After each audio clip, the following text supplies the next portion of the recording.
1200 दिनों में बनाए जाने वाला टाइटैनिक सिर्फ 2 ही घंटों में डूब गया। वो दिन था 10 अप्रैल 1912, जब दुनिया का सबसे बड़ा और महंगा जहाज टाइटैनिक अपने पहले सफर के आगाज के लिए बिल्कुल तैयार था। उस दिन अटलांटिक ओशन में भी बेहद सुकून था और समुद्री तूफान आने का दूर दूर तक कोई चांस नहीं था। जहाज में 1500 पैसेंजर्स सवार हो चुके थे और लाखों लोग टाइटैनिक के पहले सफर के आगाज को देखने के लिए खड़े थे। ना ही पैसेंजर्स को, ना ही अलविदा करने वाले लाखों लोगों को और ना ही टाइटैनिक के स्टाफ्स को मालूम था कि जो जहाज कुछ ही देर में रवाना होने वाला है, उसको बनाते वक्त 6 ऐसी गलतियां की गई हैं जो इस जहाज को बदतर हादसे का शिकार बनाने वाली। दोस्तों, हमारी आज की इस खास डॉक्यूमेंट्री में आप जानेंगे अपने दौर के सबसे महंगे, सबसे लग्जरी और सबसे ताकतवर जहाज टाइटैनिक की 6 ऐसी गलतियां जो अगर न की जाती तो शायद आज टाइटैनिक क्रैश होने की वजह से नहीं बल्कि अपनी कामयाबी की वजह से दुनिया में फेमस होता। आखिर ऐसी कौन सी 6 गलतियां थी जो 40 साल एक्सपीरियंस रखने वाले टाइटैनिक के कैप्टन एडवर्ड स्मिथ को भी नजर नहीं आई। कैप्टन के 40 साल के एक्सपीरियंस को तो छोड़े, ये गलतियां टाइटैनिक ऑपरेट करने वाली company the white star line, जिसको 107 शिप्स ऑपरेट करने का एक्सपीरियंस था, उनको भी नजर नहीं आई। और तो और गलतियां टाइटैनिक मैन्युफैक्चर करने वाली कंपनी हारलैंड एंड वुल्फ को भी नजर नहीं आई, जिन्होंने सिर्फ टाइटैनिक से पहले ही 500 जहाज से ज्यादा शिप्स मैन्युफैक्चर की थी। इन गलतियों के बारे में जानने के लिए बने रहे हमारे साथ हमारी इस खास डॉक्यूमेंट्री में।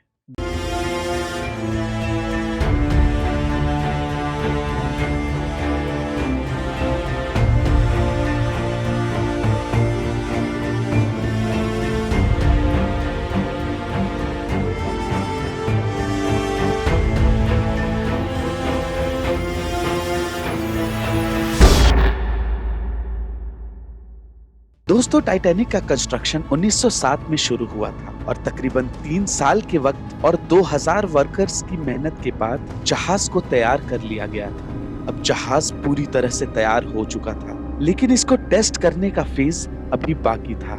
टाइटैनिक बनाने वालों का उस पर भरोसा तब बढ़ गया जब टाइटैनिक ने अपना पहला टेस्ट रन कामयाबी से पार कर लिया था। टेस्ट पास करते ही पूरी दुनिया के अखबारों में एक मार्केटिंग की गई जिसकी हेडिंग थी अनसिंकेबल टाइटैनिक, यानी कभी ना डूबने वाला जहाज बना लिया गया है। जहाज का पहला सफर इंग्लैंड के शहर साउथहैम्पटन से शुरू होना था, जिसके लिए 10 अप्रैल 1912 की तारीख चुनी गई और जिसकी मंजिल अमेरिका का शहर न्यूयॉर्क थी। टाइटैनिक के इकोनॉमिक पोर्शन में सफर करने की कीमत उस समय के $30 थी, जबकि फर्स्ट क्लास में सफर करने की कीमत $150 थी, जो आज के दौर में $40,000 बनते हैं। इस मार्केटिंग की वजह से टाइटैनिक की सारी टिकट्स बुक हो गई और आखिरकार वो दिन आ ही गया जब टाइटैनिक अपने पहले सफर का आगाज करने वाली थी। मिस्टेक नंबर 1, दोपहर को ठीक 12 बजे टाइटैनिक ने अपने पहले सफर का आगाज कर दिया था और साथ ही टाइटैनिक की गलतियां सामने आना शुरू हो गई। कैप्टन स्मिथ को मालिकों की तरफ से डेडलाइन मिल चुकी थी कि किसी भी सूरत में 17 अप्रैल तक यानी 7 ही दिन में न्यूयॉर्क पहुंचाना है।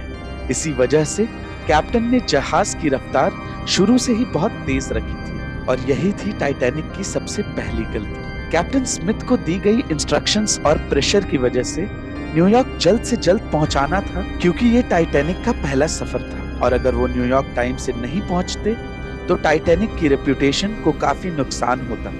दुनिया की कोई भी गाड़ी हो या मशीन या फिर जहाज, उनके कई ऑपरेटिंग प्रोसीजर्स होते हैं, जिनमें स्पीड लिमिट भी एक प्रोसीजर का एक पार्ट होता है और वो पार्ट टाइटैनिक के सफर के आगाज में ही वायलेट किया गया था। थोड़ी ही देर में जहाज साउथहैम्पटन के पोर्ट को इतना पीछे छोड़ गया कि अब दूर दूर तक नीले समंदर के अलावा कुछ नजर नहीं आ रहा था। मिस्टेक नंबर 2, टाइटैनिक को चलते हुए 3 दिन गुजर चुके थे। फ्रांस और आयरलैंड में थोड़ी देर स्टॉप के अलावा टाइटैनिक पिछले 72 घंटे से न्यूयॉर्क की तरफ बढ़ता चला जा रहा था। 14 अप्रैल 1912 की शाम थी। समंदर पर हर तरफ खामोशी और धुंध छाई हुई थी, जिसकी वजह से विजिबिलिटी भी काफी कम हो चुकी थी। उसी रात को एक और जहाज जो टाइटैनिक से कुछ घंटे ही आगे था, उसने कैप्टन को वायरलेस पर टाइटैनिक को समुंदर पर तैरती हुई चट्टाने यानी आइसबर्ग्स के बारे में वार्निंग दी थी। एक्सपर्ट्स का मानना है ये वार्निंग कम से कम भी 6 बार दी गई थी, लेकिन वायरलेस ऑपरेटर्स की कोताही की वजह से इतनी इंपॉर्टेंट वार्निंग्स इनसे मिस हो गई। उनके लिए शायद ये नॉर्मल बात थी, लेकिन यही थी टाइटैनिक के स्टाफ्स की दूसरी गलती, क्योंकि टाइटैनिक अपनी तर्ज का पहला लग्जरी जहाज था और इसमें कई वीआईपी भी मौजूद थे। ज्यादातर टाइटैनिक के स्टाफ्स फर्स्ट क्लास पैसेंजर्स की खिदमत में लगे हुए थे और अगर इन वार्निंग्स को सीरियसली लिया जाता तो आगे का पूरा सीन भी कुछ अलग होता। मिस्टेक नंबर 3, जहाज की स्पीड भी ज्यादा थी और उनसे एक बहुत इंपॉर्टेंट वार्निंग भी मिस हो चुकी थी। टाइटैनिक अब तेजी से बेखौफ अंदाज में आइसबर्ग की रेंज में चला जा रहा है, लेकिन अब भी टाइटैनिक को हादसे से बचाया जा सकता था, क्योंकि जहाज के पहरेदार अलर्ट थे, जो किसी भी आइसबर्ग की खबर दूर से देखने पर ही कैप्टन को देने के लिए रेडी थे। लेकिन दूर से देखने के लिए इनके पास एक चीज मौजूद ही नहीं थी, वो थी दूरबीन। जी हाँ, पहरेदार अलर्ट तो थे, लेकिन वो आइसबर्ग्स को दूरबीन ना होने की वजह से दूर से नहीं देख सके और यही थी टाइटैनिक की तीसरी गलती।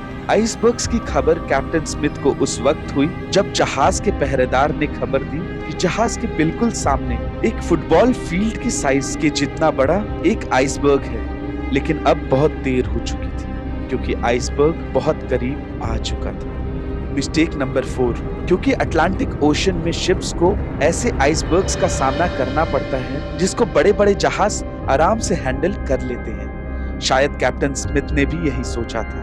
आइसबर्ग की खबर मिलते ही कैप्टन स्मिथ ने जहाज का इंजन बंद करने का हुक्म दिया और साथ ही टाइटैनिक का रुख बदलने का भी ऑर्डर दिया। कैप्टन स्मिथ ने आइसबर्ग से बचने की बहुत कोशिश की, लेकिन फासला इतना कम रह गया था कि कुछ भी करना फिजूल साबित हुआ। आइसबर्ग अब टाइटैनिक के सेंटर से टकरा चुका था, लेकिन टाइटैनिक के अभी भी बचने की काफी उम्मीद बाकी थी। ये उम्मीद बाकी रह गई थी कि शायद आइसबर्ग जहाज की बॉडी को नुकसान ना पहुंचाए, या फिर आइसबर्ग जहाज से टकराते ही खुद ही टूट जाए। और शायद होता भी ऐसा ही अगर टाइटैनिक की चौथी गलती अपना काम न दिखाती। एक्सपर्ट्स का मानना था कि टाइटैनिक की बॉडी पर जो नट लगी थी वो स्टील की नहीं बल्कि कास्ट आयरन की बनी थी। नट्स का काम लोहे के बड़े बड़े पीसेस को आपस में जोड़े रखना होता है, लेकिन चूंकि कास्ट आयरन स्टील से नर्म होता है, इसी वजह से जिस जगह आइसबर्ग टाइटैनिक की बॉडी से टकराया वहां के नट्स प्रेशर की वजह से खुल गए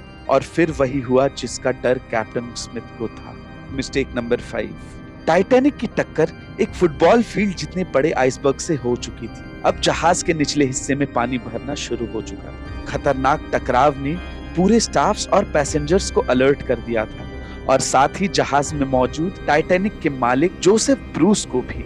टाइटैनिक में पानी भरना शुरू हो गया था, लेकिन अब भी टाइटैनिक के बचने की उम्मीद बाकी थी, क्योंकि टाइटैनिक को ऐसे डिजाइन किया गया था कि अगर इसके 3 फ्लोर्स में पानी भी भर जाए फिर भी ये नहीं डूब सकता। लेकिन बदकिस्मती थी इस जहाज की कि 3 फ्लोर्स को क्रॉस करके पानी अब चौथे फ्लोर तक जा पहुंचा था। अब मामला हाथ से निकल चुका था। टाइटैनिक आहिस्ता आहिस्ता ओशन में डूबता जा रहा था और जहाज की फिक्र किए बगैर इसमें मौजूद पैसेंजर्स की जान बचाने का वक्त आ चुका था।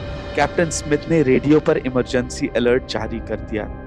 जब तक कोई मदद के लिए आता तब तक पैसेंजर्स को लाइफ बोट्स में शिफ्ट करने का प्लान किया गया, लेकिन इस मौके पर 5वीं गलती ने अपना काम दिखाया। जी हाँ, जहाज में टोटल 32 लाइफ बोट्स की जगह थी, लेकिन कोताही की वजह से सिर्फ 20 बोट्स ही रखी गई थी। पैसेंजर्स थे 1500 और बोट्स थी सिर्फ 20। मिस्टेक नंबर 6, हर तरफ अफरा तफरी का माहौल था और हर इंसान उस चंद गिनी चुनी कश्तियों में सवार होना चाहता था। 12:45 में पहली इमरजेंसी कश्ती समंदर में उतार दी गई, लेकिन यहाँ हुई एक और छठी गलती। अफरा तफरी के माहौल में इन बोट्स को पूरा भरे बगैर ही समंदर में उतार दिया गया, जिसमें ज्यादातर फर्स्ट क्लास के पैसेंजर्स को प्रायोरिटी दी गई, यानी जो लोग ज्यादा अमीर थे पहले उन्हें बिठाया गया। कश्तियों में अगर ज्यादा पैसेंजर्स को बिठाया जाता तो इंसानी जानें कम जाया होती। अब जहाज तेजी से समुद्र में डूबा जा रहा था। शॉर्ट सर्किट की वजह से टाइटैनिक की सारी रोशनी चली गई थी। अब अगर पैसेंजर्स इस ठंडी पानी में छलांग भी लगाते तो बचने का कोई चांस नहीं था, क्योंकि इंसान इतने कम टेम्परेचर में 30 मिनट से ज्यादा जिंदा नहीं रह सकता। कहा जाता है कि मरने वालों की तादाद 1500 से भी ज्यादा थी, क्योंकि जिन लोगों की जहाज के स्टाफ से जान पहचान थी उनमें से काफी लोग जहाज में बगैर टिकट सवार हुए थे। जिंदा बच जाने वालों में सबसे ज्यादा तादाद बच्चों और औरतों की थी। दूसरी तरफ कैप्टन स्मिथ था, जो सारा वक्त लोगों की जान बचाने में लगा रहा, और वही आखिरी आदमी था जिसने डूबते जहाज से छलांग लगाई। तो ये थी टाइटैनिक के डूबने के पीछे की पूरी कहानी। वीडियो पसंद आई तो हमारे चैनल को अभी सब्सक्राइब करें। वीडियो को अंत तक देखने के लिए आपका बहुत बहुत शुक्रिया।